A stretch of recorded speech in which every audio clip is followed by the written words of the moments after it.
Okay, well, welcome everybody. Uh, Moms Against Racism is honored to have Monica Bhatara join us for a discussion on trauma-informed communities and the ways trauma shows up in our anti-racism work. My name is Carrie Cavers, and my pronouns are she, her, and hers. I am the founder of Moms Against Racism Canada, and joined this space as a biracial, Black presenting cisgender woman who's neurodivergent and a mom to three kids. And wanted to talk with Monica about that idea of where trauma plays into anti-racism work, because our anti-racism work, it can be fraught with shame, guilt, anger, and discomfort. And, our own personal trauma often takes the forefront when it can get in the way when we're working through and viewing the topic of anti-racism. And for white folks, there's often a lot of guilt and feelings of shame that will prevent people from really deep diving into meaningful action. And for racialized folks, there can be this everyday lived pain and walking on eggshells that can also stop us from speaking our full truth. So we want to move the con move the conversation forward by taking a look at how trauma shapes our advocacy and the greater work we do within anti-racism. And for us, we wanted to explore as we look at, how to overcome those barriers to connection with each other, ourselves, and our work of bettering the world around us. So you can learn more about Monica on Monica's website, and maybe Monica wants to put the link in the chat for us. Just a little bit surprised there. But I also just want to share that, we're able to bring this MAR and the MAR Talks discussions to you, the MAR Talk series, with gratitude and thanks from funding by the Government of Canada. So our MAR Talk series, we bring our members and the greater community together for an opportunity to explore those intersecting topics of anti-racism, inclusion, and advocacy from the perspective of BIPOC leaders, change makers, and inspiring public figures, which we have here today. And so we're very grateful for the opportunity to share these talks as a catalyst for deeper education and learning. And today we get to speak with Monica about being trauma informed and doing anti-racism work. Welcome, Monica. Thanks, Carrie. So I'll start off with the first question, and then just for those who are watching the recording, I'm having some internet challenges, so I'm going to turn my camera off. So I will be the voice in the background. But Monica, can you tell us a little bit about yourself? And then if you're comfortable, what inspired you to get into the field of counseling? Yeah. Well, I was thinking about this question, and perhaps the best way to have an entry point to this conversation is me locating myself.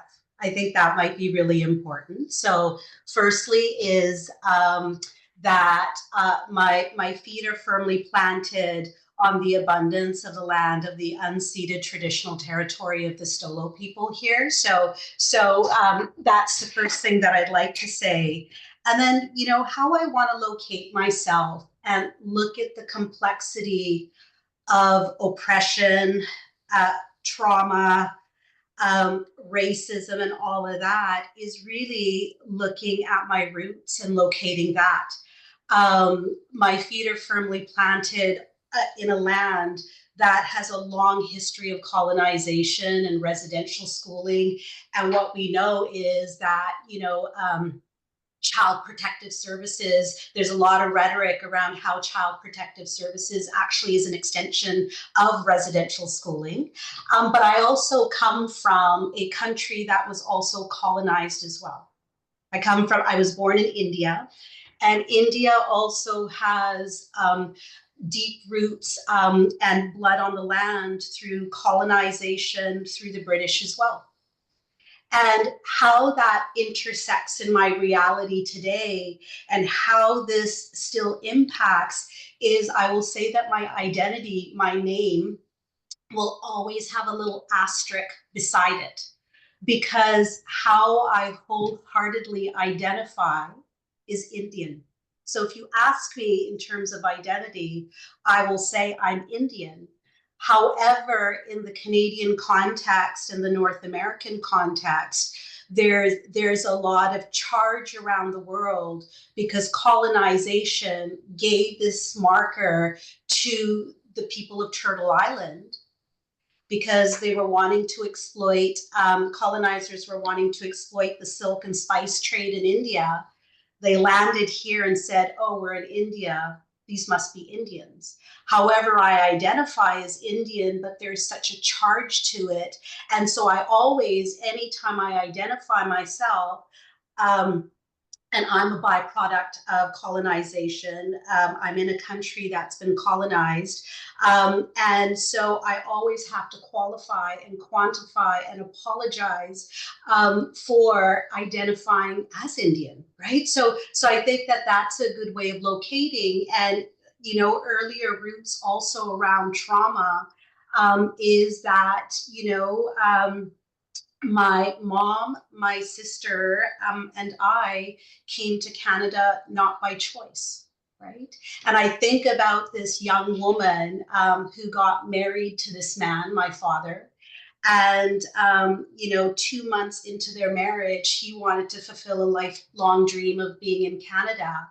And fast forward 3 years later, a decision was made to for my mom and my sister and me to have to immigrate to a country that was exceptionally foreign to us. A woman who's never, you can imagine the nervous system of a 20 something year old who's never flown on an airplane, doesn't speak English, is not versed in travel, has two crying children, going into foreign territory and seeing foreign people that don't look like her, the experience of immigrating herself with her two children, how difficult that must have been, and the origin story of her being here. Right. So I just wanted to locate myself around who I am and how I came into counseling. And I always, I do a lot of presentations nationally around building capacity of those that are in the service arena and the helping arena. And I always say is that a lot of us started doing this work way before we got paid to do it, right? My first job finally got me a paycheck. And a lot of us that end up in this industry is that there's a lot of history that we have that we do. We don't end up in this job for the money. We end up because there's a familiarity. And so for me, coming from from a home where there was active addiction, coming from a home where there was violence, coming from a home where there was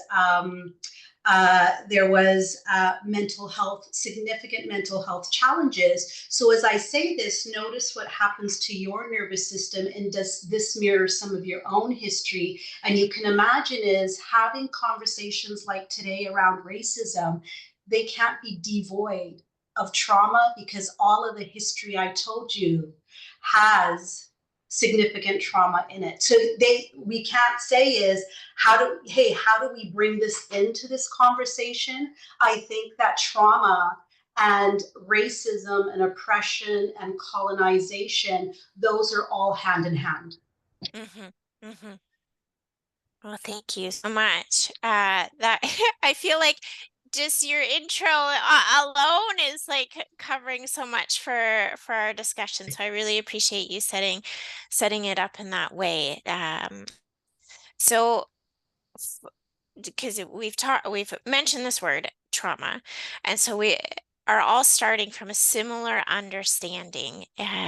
Can you share with us what exactly is trauma, and what kind of it means to be a trauma informed community? For sure, for sure. Carrie and everybody, I want to say is that our understanding. So I have been I have lived experience of trauma all my life as a 52-year-old woman. However, when we look at it in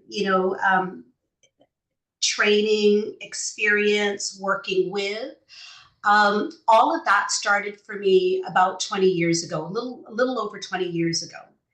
And our understanding of trauma in the trauma arena has changed so much as years Hmm. progressed, right?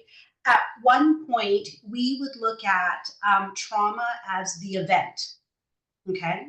So it could be this Indian young mom traveling to Canada and everything is so foreign and she's hyper vigilant.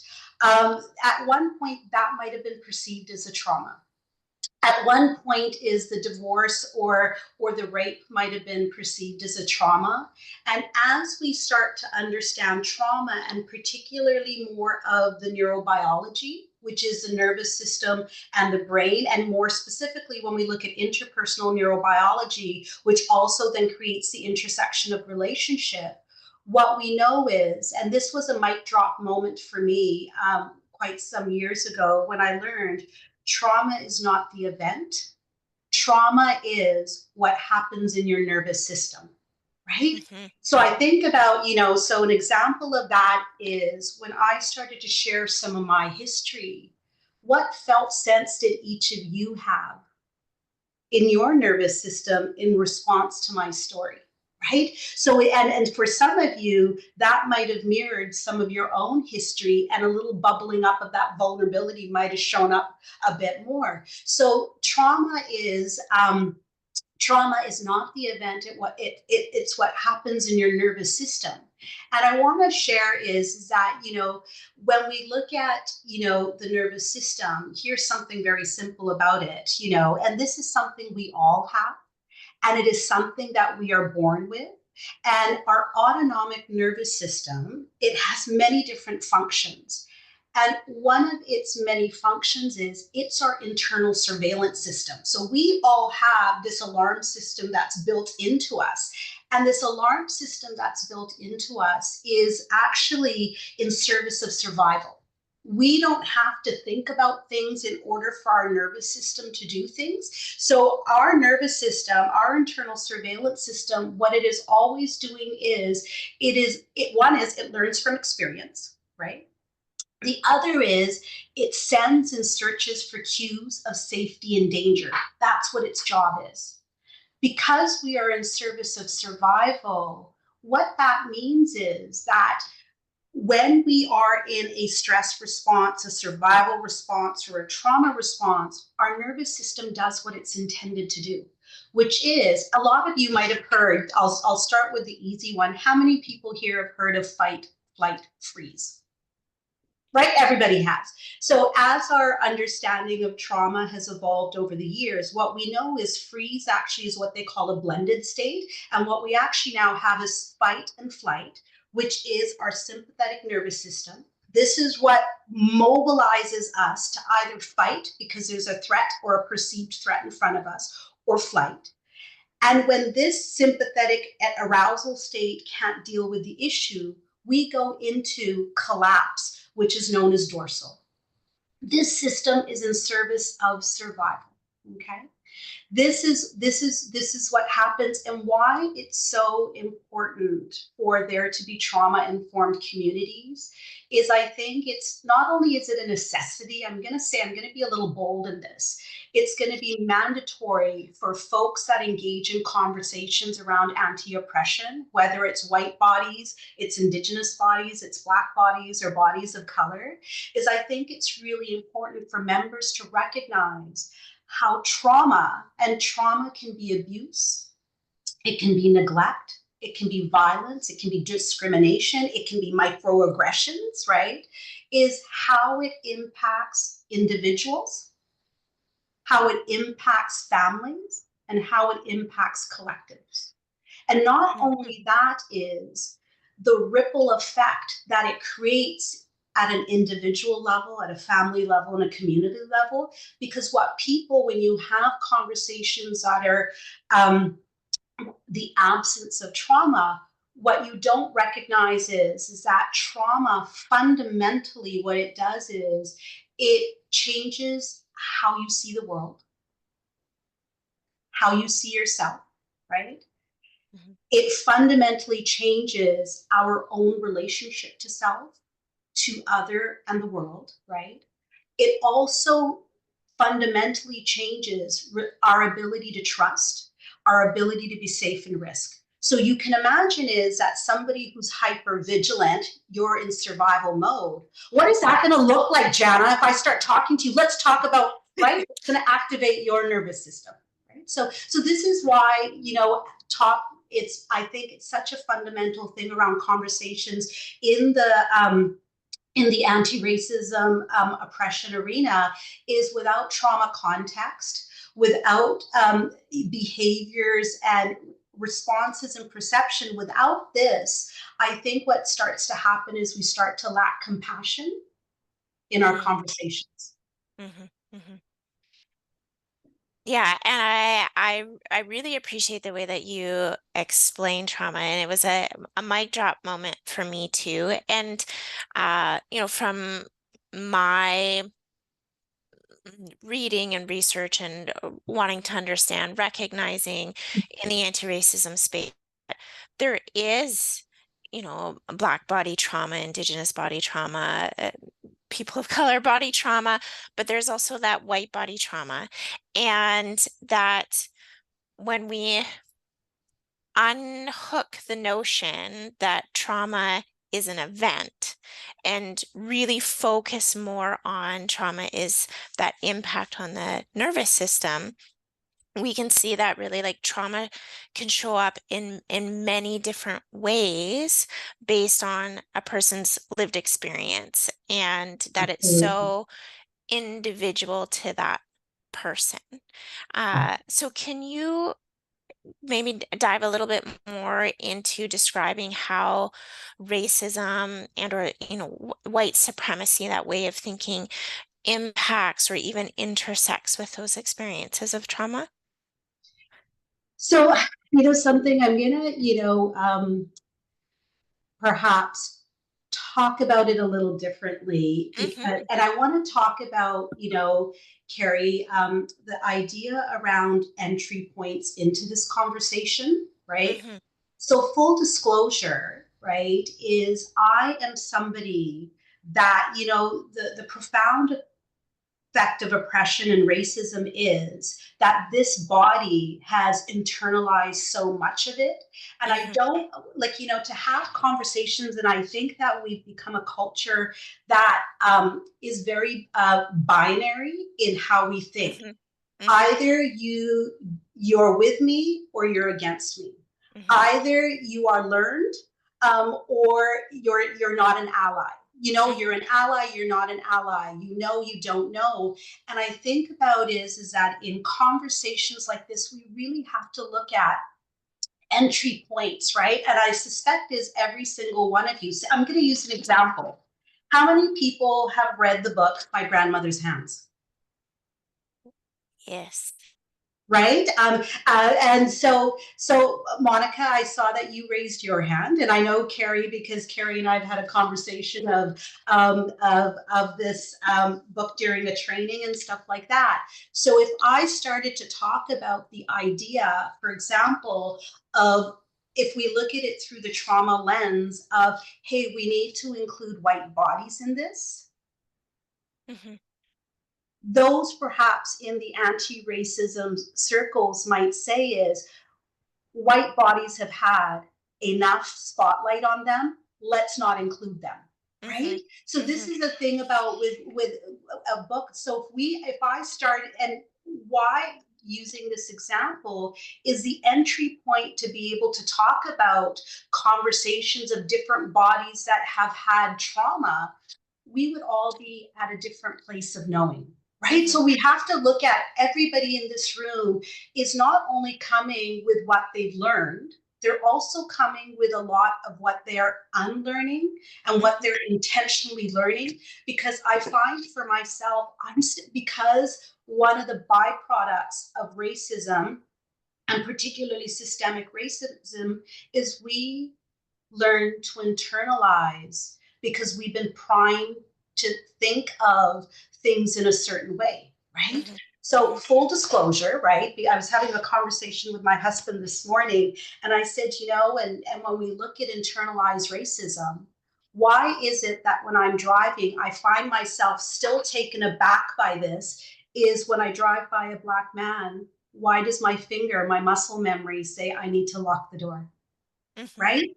Because systems have primed us for Black men are unsafe. Black bodies, Black male bodies, if we, or Black male looking bodies are unsafe because this is we've been primed to think about it in this way. So I think that, Mhm. rather than have this, like the question I want is that how do we start to look at everybody coming in not only their knowledge around anti-racism work and anti-oppression work, but they are also coming with their own trauma history as well. And Mhm. remember and I've had this conversation with somebody, and particularly somebody that is, a white body. There's been lots of conversations about racism, and this person said is, Monica, I have a history of trauma. And my go to space is that when things, my nervous system, in order to support me in survival, because my trauma history has conditioned it, I will go dorsal, which means is I will collapse and I'm going to dissociate. Mhm. So a colored body having conversation and not knowing this, I might say is this white woman is apathetic. This woman doesn't care. This woman is being, there's a microaggression happening. And actually, in having the relationship for her to share this, she says, Monica, I'm not apathetic. I'm actually frozen because I'm in survival. I hope that Mhm. answers the question to some degree about how do we start to have curiosity about entry points around Mhm. these conversations before we start to have the big conversations. Yeah, I think that is a great thing to remember, and just in talking about like the impact of what we've learned and have been socialized, and what we each have internalized when it comes to this system of oppression, of racism, or that white supremacy thinking, that it really um, it hurts all of us, right? And it has caused trauma to all of us, just in different ways. And um, for me, that's something really important to hold space for when we're doing this work, that everybody's going to have feelings, and based on their experiences and how they're showing up, and wanting to be able to have uh, compassionate accountability is kind of what I like to lead with. And so, Yeah, like, around that, and with the example that you just shared, being in the space, we have found it common for white folks to experience the journey of learning and unlearning of racism, um, with those feelings of guilt or shame or anger, or shutting down. And so, how might those feelings like hold people back on meaningful anti-oppression work? yeah, yeah, for sure. And I'm going to say, Carrie, I'm going to add something to what you said before I Mhm. answer this question, right? Is that how people show up, if we look at it through a trauma lens, Mhm. how people can't show up, right? So I Mhm. want Mhm. people to think like, my white ally that I talked about, she's very invested in doing the work. However, that survival response doesn't allow her to show up the way she wants, right? Here's the other thing about, and this is sheer biology, so I'm going to geek out on this, right? This is sheer sort of what our nervous system does, okay? So one is that one of the biological imperatives is survival, right? As human species, we don't have to think about it. We've got this internal surveillance system. We go into ventral, sympathetic, dorsal. That's what our system is intended to do. Another biological imperative is connection. Okay. Mhm. And as mammals, is we thrive and we survive in relation. Okay, and here's the thing about these two biological imperatives is if you are in a stress response, survival response, or trauma response, however you want to call it, right? Is I want you to know is that when you are in survival response, survival will trump connection, right? Mm, So it mm, is mhm, hard to have these conversations. And part of I understand the value of a call out culture, being a racialized body, right? I understand the value of it. But if we are going to have conversations about this and have allies available to us, is that how do we call in so that nervous systems are actually able to be relational, be in conversation, versus there's a fight happening, there's a flight happening, and then there's a mhm, collapse happening. Right. So I think that those are really important, is because these two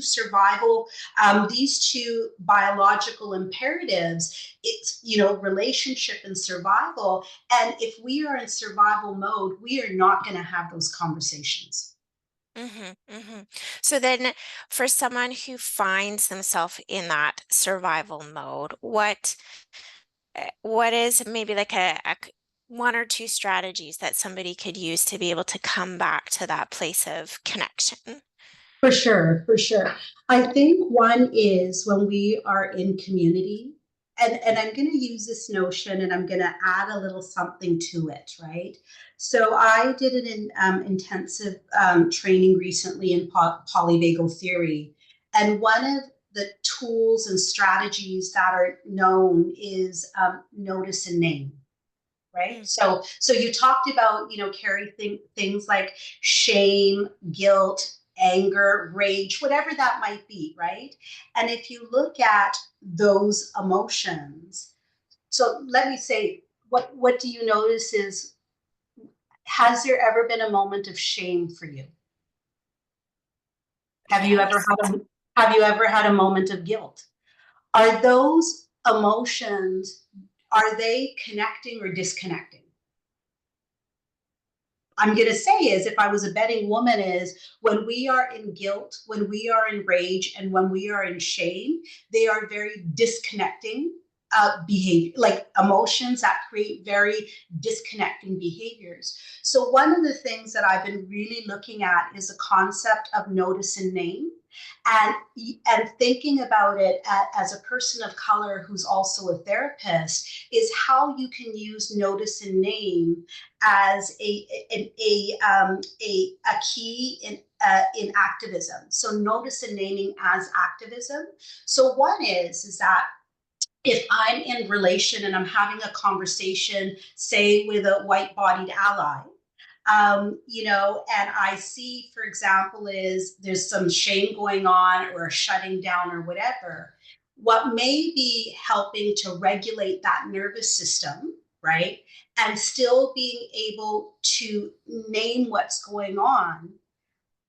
What would it be like to say is, yeah, these conversations are really hard. They bring up a lot of complex feelings versus you're being apathetic because you're not saying anything, right? So I think that the act of naming, noticing and naming can actually help support these conversations. And what we can do for ourselves is that when we are impacted and we are, starting to observe our nervous systems, can we say is, that statement landed really uncomfortably for me. And as soon as I can name that, what's going on for me, it helps support. It can help mitigate going into that sympathetic adaptive survival response. So one of the best things that I'm going to say is that how do you use noticing and naming as an act of activism, but also is it's invitational of how do we continue this conversation? Does that make any sense, people? It totally makes sense, and it's interesting. I'm going to practice right now because I am noticing, and I will name that while on the one hand, totally support and want to embody everything that you're saying. And for the most part, I can. There's feelings coming up for me as a racialized person of Mhm. like, why should I have to? And that feeling of,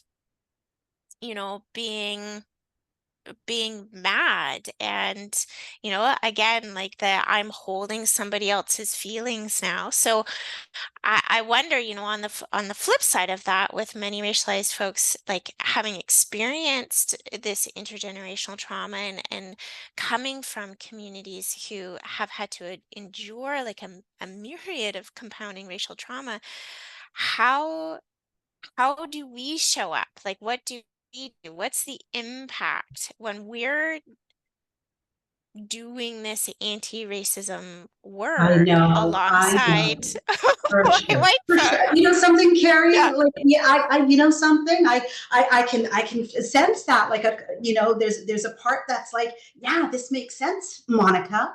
And then Mhm. there's the part that's like, F you, Monica. Like, how dare you? Like, I'm exhausted by having to carry the weight of all this shit that I see around me, right? Like, it's Mhm. Mhm. exhausting. And so, two things I'm going to say. One is noticing and naming actually isn't I'm going to take on what's going on internally for you. Think about, calling out. I'm just going to say noticing and naming is a way to actually name what's in the room, right? You don't have to take Mm. responsibility. So if I'm having a conversation, say with Joanna, and I'm noticing is, oh, like that's really like oppressive statement. Do I stay silent? Do I go into survival mode and say, Joanna, oh, there's some words that are really landing hard right now, or something like that, versus I don't have to be responsible for it, right?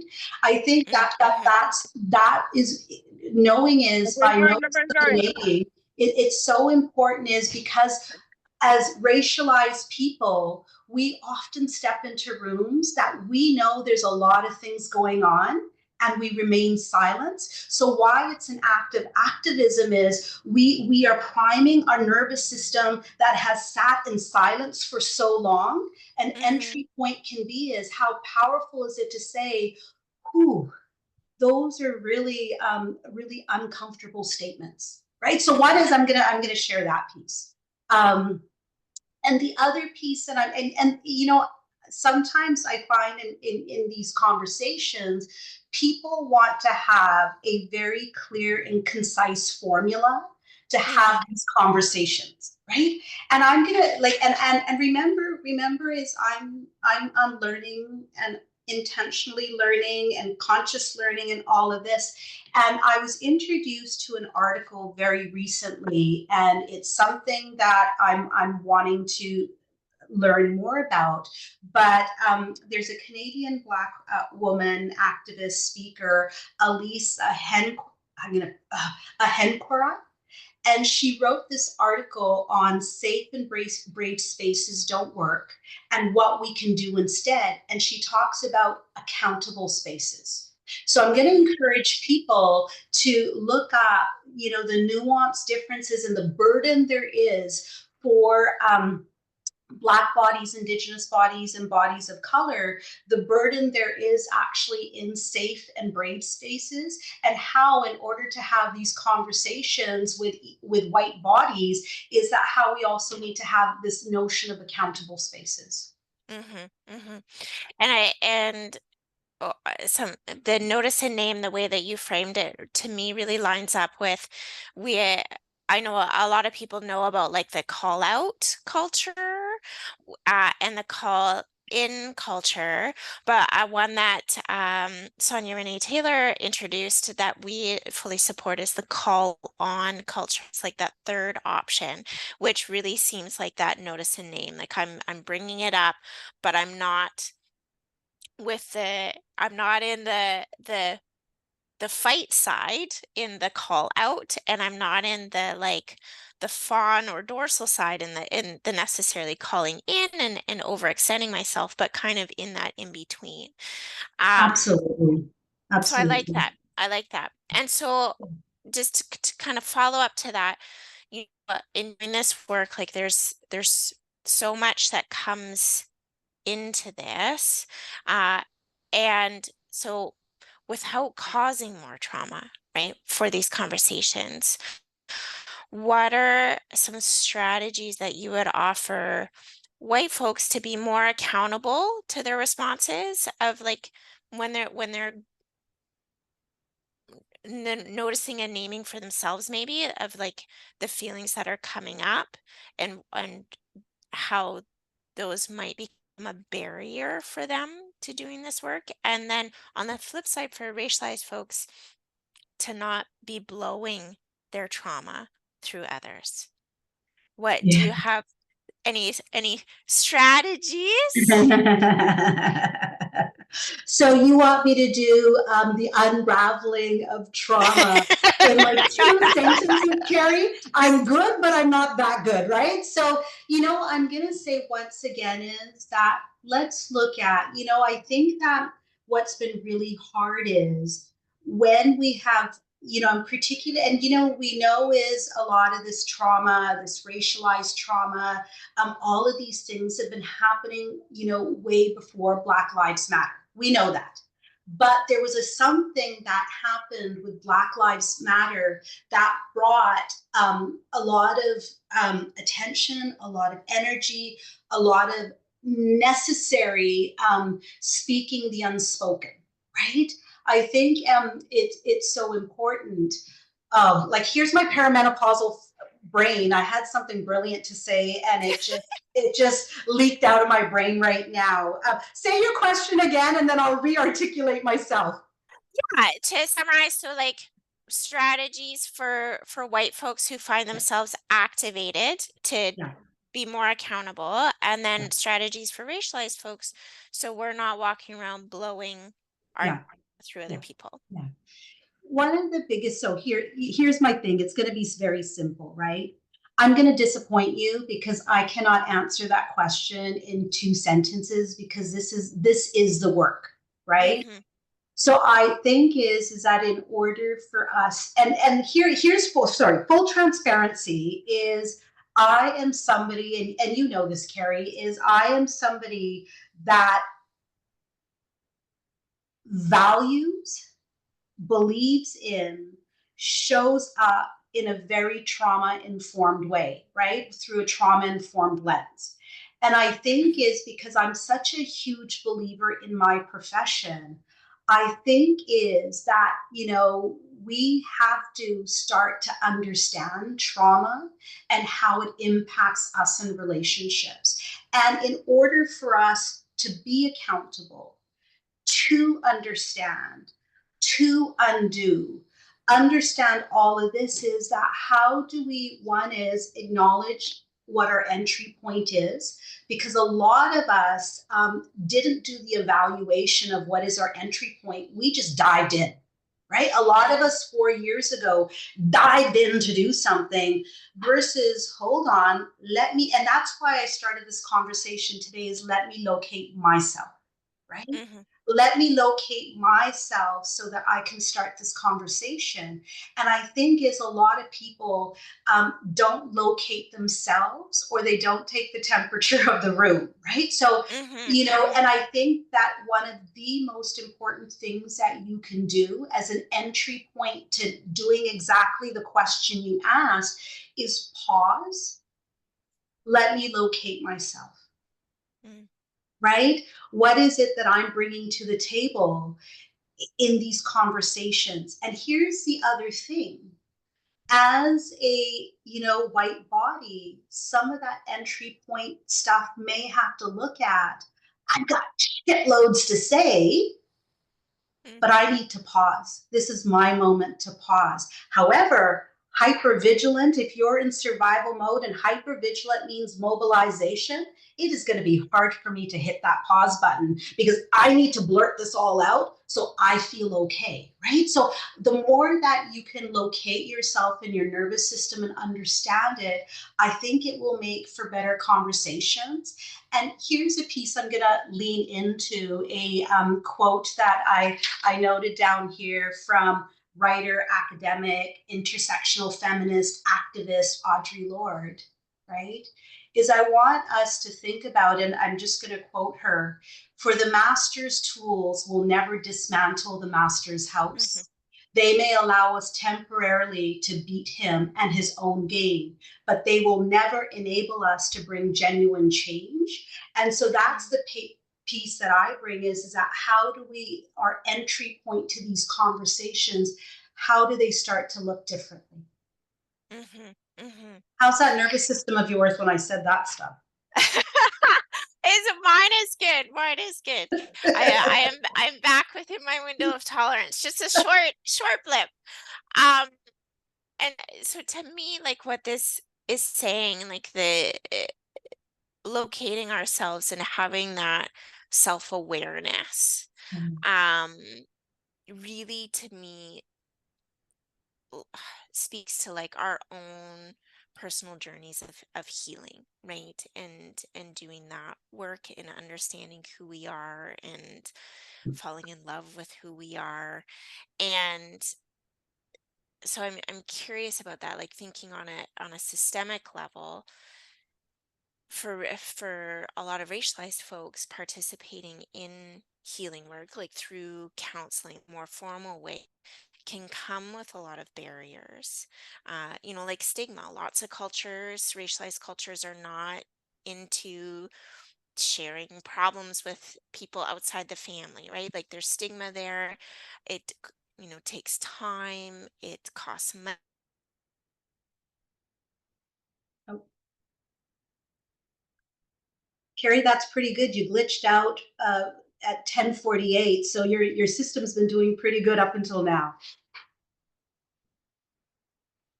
I'll just give it 30 seconds, but if she doesn't pop back, I can finish I the think I got the question. gist of hers, but let's wait Okay. for Carrie. Okay. Well, while we're waiting for Carrie, I'm just going to ask the audience, like, does this resonate, or are you finding prickly nervous system showing up as I'm saying some of this? And it's like, Monica, you're not answering the questions. Just tell us what to do. Like, how's it landing for folks? Just, I want folks is check in 2 words. Let me know in the chat bar. How is this landing for you? Where's your nervous system at?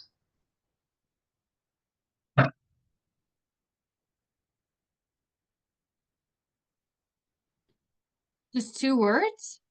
Just 2 words. Locate yourself. Oh yeah, I know, right? I'm asking you to notice a name.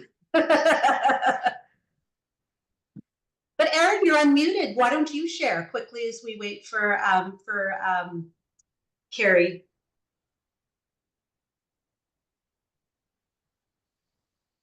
I feel opened up by so much that you're saying. What's Um, different, Erin? What's different? I think sometimes I feel frustrated that other white folks aren't interested. I don't need everybody to be knowledgeable. I don't need everybody to be uh, giving all their time, but I feel frustrated with the lack of interest. And this takes that to a compassionate level. I've written so many notes on this. So just the entry point. So layers of knowledge, layers of trauma, layers of bias, like, and within that, those layers are moving all the time in each of us. So just approaching the what looks like apathy with compassion. Thanks, Erin. I think Carrie's gone. Yeah, The system bugged out. I'm also cognizant that we have about 9 minutes left. So I might actually go to one of the last questions we have. Um, so me and Carrie were talking about this, and we were like thinking about looking forward into our futures and like what's possible, what can we build together, how can we build a new world? 'Cause it's really, about relationships and relational work and thinking of what's possible. So this question is sort of thinking about what role do you think trauma-informed practices and building trauma-informed communities can play in and supporting the healing of building anti-racist communities? Yeah. I think what's so important is that when we are having dialogues in collectives or one nervous system to another nervous system, I think is that we can't have these conversations without there being a trauma awareness. We can't have these conversations without noticing, oh, there's nervous systems that are activated in this room, right? I think that we, even if it's me in a room full of bodies of color, this is not absent. This is still even within that. And I think is we have to also look at, how does biology, the nervous system, support these conversations or fracture and rupture these conversations, right? Like just even the idea is survival will trump connection. If I'm in survival mode, I can't be a part of a collective or a collective consciousness, a conversation, all of those things. So I think is that these conversations in this particular arena, it doesn't have the luxury of being devoid of trauma informed culture. I don't think it's possible. Thank you. I see that Carrie's back, but we have a few more minutes here. Do you feel comfortable opening it up to the audience to see if anyone has any questions? For sure. Great. Alex Jane, do you want to go ahead? Hi. Thank you so much for today. I'm really appreciating hearing more talks like this. I work in community nonprofits. And one of the things that's really frustrating is a lot of these like nonprofits still a lot of them follow a very hierarchical structure.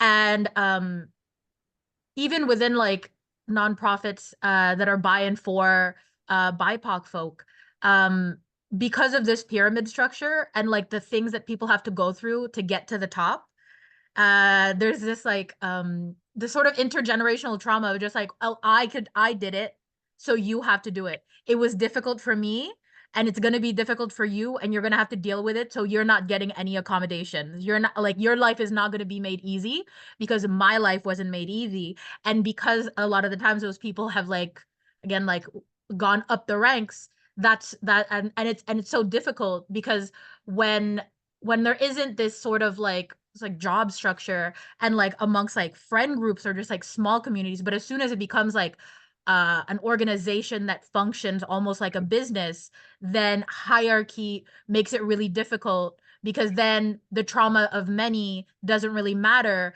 because it's the trauma of one person that reigns supreme over everyone else, in my opinion. And it's very frustrating to work with that because like as well as like the to get to the top, there's a level of like invulnerability that the person had to have like put in like adopt in order to get there. And so then after years of being invulnerable, it's so hard to open that up, especially when there's like that distance that's been made by the pyramid structure, right? So I don't know if you've ever had to deal with that within like organizations or communities that have these power dynamics For sure, for sure. And Alexa, like I think that you're naming a lot of really important things and an important realities that I think for a long time we would be silent about, wouldn't we? So the fact is that that's where naming as an act of activism is so important, I think. And and I think that what's really, is one is I've worked in nonprofit for 25 years, and I have to say is that the two or three nonprofits that I've had a history of working with, they were all reign supreme a white body, right? And the workers, a lot of the workers are bodies of color, right? And what you're sharing is, I'm gonna just because I've been thinking a lot about this more recently as I was preparing for this talk. You show an example of still the byproduct of racism, right? Because what oppressors have used is this notion of divide and conquer. So when you've got the slave that's in the home and the slave that's in the field, or in India, you've got servants and there's one servant that reigns supreme and then everybody else is beneath. Systems have been created. One is divide and conquer and not to trust each other. And there's only one seat at the table, right? And this has also been conversations in a lot of intersectional feminist conversations as well, is that, everything you shared is systemic oppression is live and well. And how do we start to have conversations? And maybe it was just naming it here, but how do we look at, oh, that is one of the byproducts of racism, and the compassion might be for this supervisor is, wow, like that's a lot of internalized racism and fear, right? Because I need to be this way because if it's not me, it's going to be you. And we're told as both of us can't be at the table. And intergenerational trauma tells me, Alex, is it Alex or Lexi? Alex. Alex. And intergenerational racialized wisdom tells me I can't trust you. I need to trust the white body. Right? Racism is live and well. Yeah, I don't have an answer for it, but I'm so glad that you named, because sometimes what we might say is this is that supervisor issue. It's a singular person issue versus actually there's a lot of systemic things going on. It's like people, yeah, it's sometimes it's so deep you don't realize when you yourself are indoctrinated, like in the ways of the oppressor. Mm-hmm. You just and there's this Happens like to me what all the things, time, right? Like it and catches we're me by constantly surprise. deconstructing it, and it's really frustrating because I feel like people who like are service providers, like direct frontline workers, do a lot of that work amongst ourselves to be very trauma informed, but then when you're faced with an administration, they rarely have to do this work. And it's just like the dissonance between what it means to be a community organization, but the culture of that organization is mind-boggling. And it's just been like, how do I change, how does one change that? Because it's just it's the template that so many people use, right? And so many people question, is it even possible to not use that template, because the only model of success we have is that sort of that template of how it functions, and it's just really frustrating. So I've really appreciated your talk. I think one of the hardest things that we can hear from any mouth is we've always done it this way. Yeah. Because what that does is maintains the frickin' status quo, which has been systems that have been designed for have and have not, privileged and powerless, right? So that's one of the most detrimental things we can hear in organizations is, but we've always done it this way. The structure's always been this way and whatever. And there is a lot of systemic oppression that is guised in we've always done it this way. So much. With Mar, we do not get it perfect. We Carrie's back. strive for perfect. I am back. But I feel like we're working on that. Like it's an active, messy process of flattening that hierarchy and sharing that the power in the organization and showing up in a way that is vulnerable and anti-oppressive. But so we instead of it's always done this way, we're asking how can we do it different? Yeah, Carrie. And Carrie, I'm gonna like a call to action is I'm gonna ask people if you don't mind, and then we can finish off. Is what is one thing that each of you can do differently the next time you engage in a conversation in this arena? I want you to put it in the chat bar. Let's do a call to action. What is one thing? We don't want the rhetoric of, but we've always done it this way. Even in this arena, we don't want to be saying this is the way we've done it, because if you're a compounding and intersecting trauma informed now into these conversations, you are doing it a different way. What's one thing you're going to do to show up differently and break that structure of I've always done it this way, this is who I am?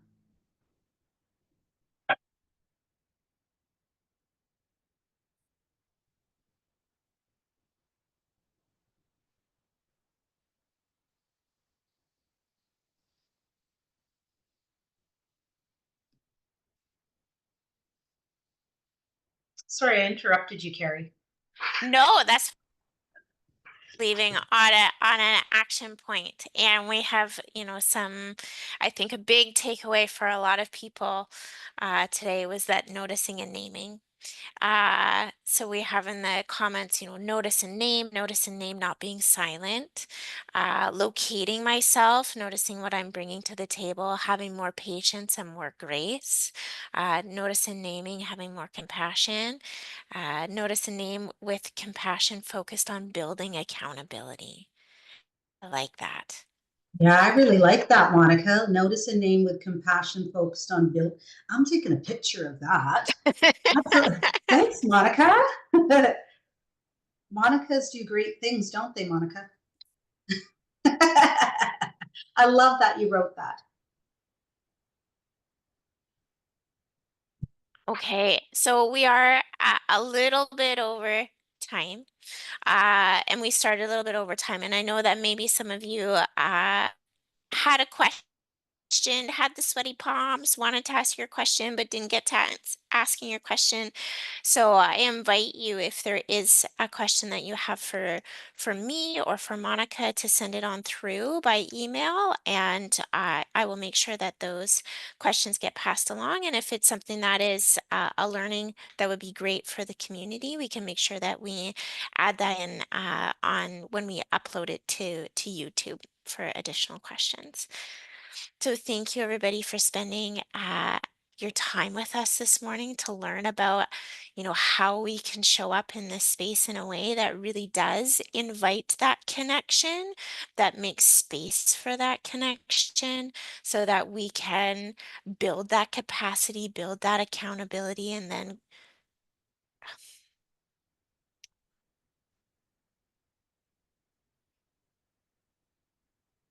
Take care of your nervous system, everybody.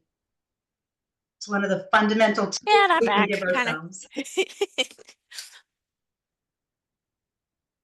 Thank you, Monica. Great note to leave on. Bye, everybody. Thank you. Thank you.